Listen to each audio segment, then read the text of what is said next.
telah memberikan sambutan. Kita masuk ke acara yang berikut, yaitu sambutan Ibu Tim Penggerak PKK Kecamatan Prim.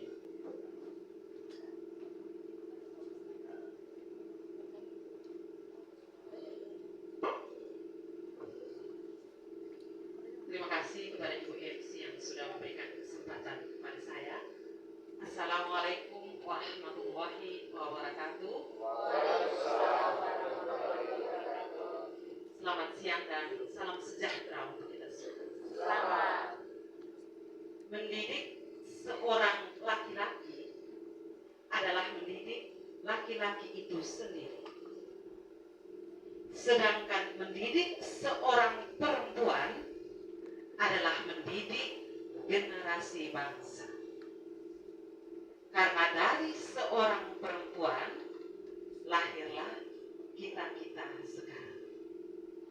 Yang terhormat Bapak Camat Riung beserta seluruh jajaran yang sempat hadir hari ini, yang kami hormati Bapak Penjabat Kepala Desa Wangka Barat beserta seluruh perangkat, Ibu Ketua Tim Penggerak PKK Desa beserta seluruh pengurus yang saya cintai, Pak Penjabat, 2 orang yang sempat hadir hari ini, terima kasih. Ini bentuk dukungan terhadap Bapak Kepala Desa Wangka Barat, Bapak Ibu tokoh masyarakat, tokoh perempuan, tokoh adat, dan yang paling spesial adalah saudara-saudari yang dilantik dan diambil sumpahnya hari ini. Singkatnya, semua kita yang hadir di tempat ini yang saya cintai. Alhamdulillah, karena sampai dengan siang hari ini kita masih diberikan nikmat, khususnya nikmat sehat. Bapak Ibu yang saya cintai, hari ini adalah kunjungan perdana kami ke sini. Kami senang sekali ketika tadi kami melewati dari Wangka belok ke sini. Ini menjadi kunjungan awal tetapi menyenangkan Bapak Mama. Jujur ini menyenangkan. Nah, karena ini adalah kunjungan perdana kami, maka eloknya, baiknya saya memperkenalkan diri dulu. Setuju toh Bapak Mama? Karena dari tadi saya yang kenal nih cuma saya punya Om Usi dan Tante Mia. Tetapi di sini saudara-saudara keluarga besar saya tentunya, kalau saya asing berarti Bapak Mama lebih asing lihat kami. Oke. Nama lengkap saya Nur Hayat S. Biasa dipanggil kalau di kalangan teman-teman kerja saya itu Ibu Nur. Kalau keluarga besar di Riung panggil saya Hayat. Kalau keluarga kecil saya yang dekat itu panggil saya Yat. Tetapi karena saya sudah dikaruniai anak, maka orang lebih memanggil saya Mama Indra. Silakan Bapak Mama, ketemu saya mau panggil Nur, Hayat, Yat, Mama Indra, silakan. Enak di mulut di mana itu sudah. Seperti itu Oke. Tentunya saya memiliki satu suami sudah pasti yang di depan, karena beliau maka hari ini saya hadir di sini. Saya mempunyai 3 anak. 3 anak, anak sulung saya, puji Tuhan kemarin sudah dilantik menjadi polisi. Nah, itu yang sulung saya. Terus kedua ini dia Man Ende kelas 2, yang bungsu kelas 2 MTS Riung. Saya Riung asli Bapak Mama. Saya Riung asli. Orang tua saya, bapak saya Muhammad Jabir Sado. Mungkin Bapak Mama kenal. Iya, adik dari Pak Udin Sakrudin Sado. Ya, mantan camat Riung kan? Itu bapak besar kandung saya yang kemarin juga meninggal dunia. Ya. Karena saya menikah dengan suami yang dari Bekek, maka saya dimutasikan ke Bekek.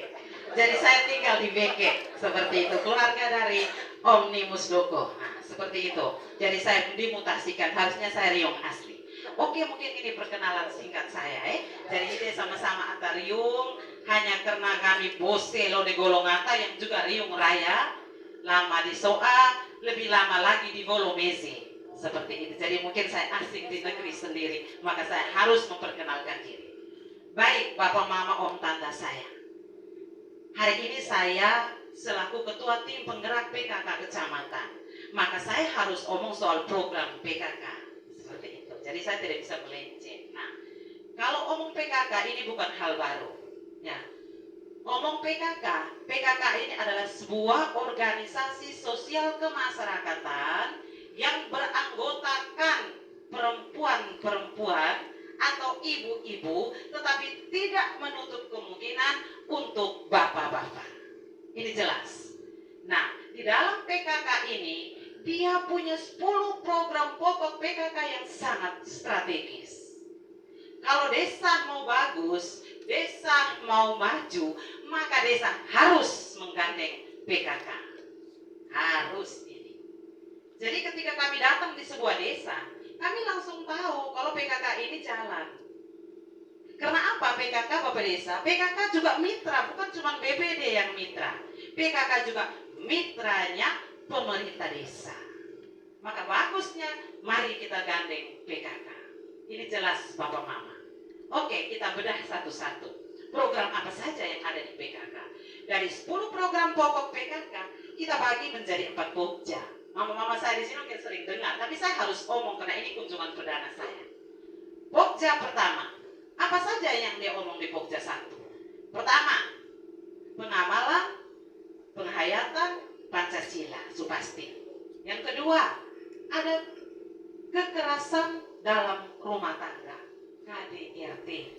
Ada pendidikan budi pekerti, ada pola asuh anak. Kita lihat di sini, kira-kira trennya di Wangka Barat ini apa? Oh, di sini kasus kekerasan pada perempuan tuh tinggi. Ya kita ambil KDRT ini menjadi isu pada Pokja 1. Tergantung di Wangka Barat ini kasusnya apa dulu. Mungkin pola asuh pada anak, mungkin pendidikan budi pekerti, dan lain-lain. Tergantung kasus di sini. Seperti itu Terus kita masuk pada Pokja 2. Apa saja di sana? Omong soal PAUD, pendidikan anak usia dini, itu kita omong di Pokja 2. Omong soal BKB, itu kita omong di Pokja 2. Bina keluarga balita. Terus ada lagi yang namanya UP2K. Apa itu? Upaya peningkatan pendapatan keluarga. Itu ada di Pokja 2. Yang bagaimana nih UP2K Ibu Camat? Kau datang aneh-aneh sejak omong. UP2K itu kelompok ibu-ibu Bapak Desa. Dan ini belum disentuh. Beberapa desa saya jalan belum ada ini. Jadi mari Bapak Desa coba lirik program ini, bagus sekali. Dia tidak butuh banyak biaya. Saya sharing sedikit.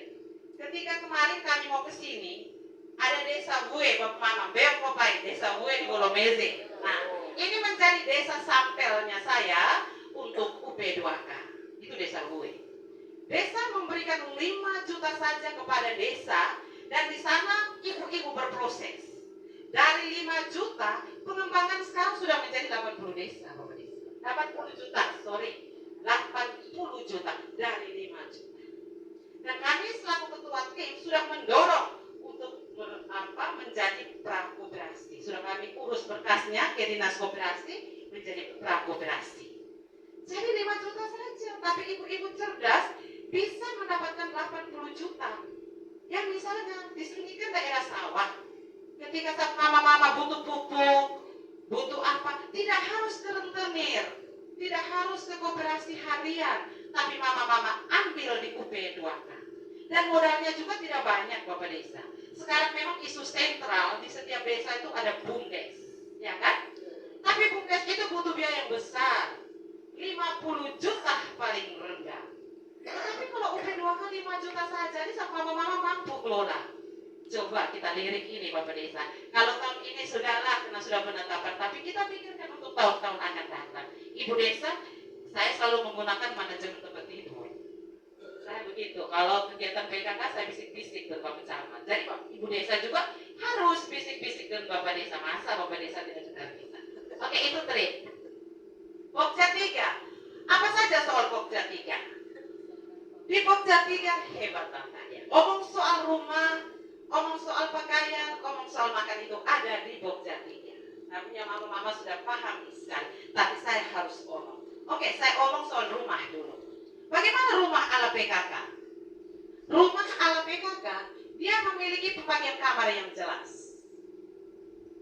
Ada 3 kamar tidur. Ada ruang tamu. Ada dapur. Dan yang lebih adalah 3 kamar tidur. Kamar tidur keluarga, kamar tidur anak laki-laki, dan kamar tidur anak perempuan. Ya, biasanya kalau kita jalan-jalan itu, kita merasa bahwa anak laki-laki dan anak perempuan tidur gabung itu orang tua. Oh, itu nara, apa-apa. Nah, kalau kita nonton televisi, kita buka HP, bapak mama, kasus kekerasan seks pada anak itu tinggi. Mungkin salah satunya diakibatkan karena kita orang tua kurang peka terhadap hal ini. Kita merasa biasa-biasa saja ketika anak laki-laki dan anak perempuan tidur kumpul. Ya, Bapak Mama, ini menjadi bahan refleksi kita. PKK bilang harus punya 3 kamar tidur.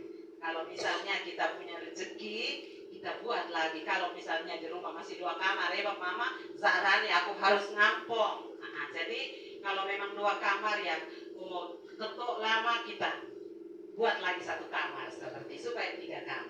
Nah, soal pakaian, soal makan menurut PKK berarti kita harus konsumsi apa? Pangan lokal, gemar ikan, gemar makan ikan dan pangan lokal. Kita gengsi kalau misalnya Bapak Camat ada kunjungan ke Pak Bupati datang ke Wongkowai kita gengsi kalau kasih ikan. Padahal tidak. Semestinya kita Bapak Bupati datang, Pak Camat datang kasih ikan. Tapi ikan dibuat kreasi menu. Jadi bukan ikan hanya buat kuah asam, ikan goreng. Ya pasti kalau lihat biasa saya pernah makan juga. Ikan dibuat kreasi. Ikan dibuat sate, ikan dibuat koloba, ikan dibuat risoles, dan lain-lain. Ibu Ketua, seperti itu. Terus kita omong soal pemanfaatan lahan pekarangan. Ini omong di Pokja 3 juga, toh Tante? Jadi Bapak Mama, omong PKK, omong hal yang sederhana. Omong suami, omong anak, omong istri, omong rumah, omong lingkungan. Ini omong PKK. Omong PKK begini-begini saja. Melihat sepele tetapi dampaknya besar. Seperti itu ya. Jadi omong Pokja 3, penataan lingkungan, pemanfaatan pekarangan. Bapak Kepala Desa ini adalah Ketua BPP.